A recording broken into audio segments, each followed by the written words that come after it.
Dhallywood superstar Shakib খানের হাত ধরে সিনেমা জগতে পা রাখেন সংবাদ পাঠিকা শবনম বুবলী। ২০১৬ সালে বসগিরি সিনেমায় অভিনয়ের মাধ্যমে চলচ্চিত্রে অভিষেক হয় তার। সিনেমায় শাকিব বুবলীর রসায়ন দারুণ পছন্দ করেছিলেন দর্শক। এরপর অনেক সিনেমায় জুটি বেঁধে অভিনয় করেন তারা।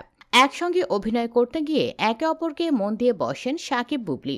এর মধ্যেই ২০১৯ সালে বীর সিনেমার গানের শুটিংয়ের সময় বুবলীর বেবি বাম্প দেখা যায়। কড়া নিরাপত্তার মাঝেও নায়িকার বেবি বাম্প নজর এড়ায়নি ভক্তদের। শুরু হয় বুবলীর অন্তঃসত্ত্বা হওয়ার গুঞ্জন। এরপরই যুক্তরাষ্ট্রে পাড়ি জমান এই নায়িকা। সেখানেই জন্ম হয় তার প্রথম পুত্র সন্তান শেহজাদ খান বীরের।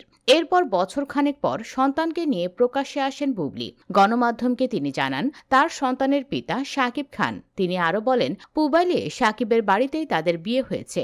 বর্তমানে এই জুটির সম্পর্কে চলছে টানাপোড়েন। এক ছাদের নিচে না থাকলেও বুবলীর দাবি শাকিবের সঙ্গে এখনো বিচ্ছেদ হয়নি তার। দুজনেই সময় নিচ্ছেন সন্তানের কথা চিন্তা করে। সম্প্রতি একটি বেসরকারি টেলিভিশনের সাক্ষাৎকারে শাকিব বুবলী সম্পর্কে এক নতুন খবর জানালেন এক সময়ের শাকিব খানের বন্ধু ও প্রযোজক মোহাম্মদ ইকবাল। তার দাবি, শাকিব বুবলীর কখনো বিয়েই হয়নি। ইকবাল জানান, এই জুটিকে নিয়ে পাসওয়ার্ড সিনেমাটি নির্মাণ করেছিলেন তিনি।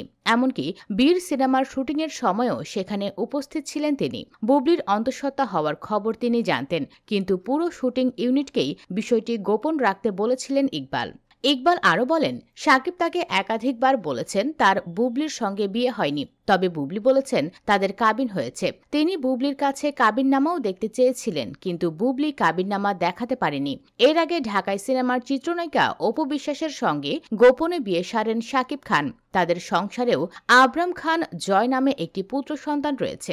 এদিকে শাকিব ফের বিয়ে করতে যাচ্ছেন বলে গুঞ্জন চাউর হয়েছে। জানা গেছে, এবার মিডিয়ার বাইরে বিয়ে করবেন তিনি। কোনো এক ডাক্তার মেয়েকে বিয়ে করবেন কিং খান।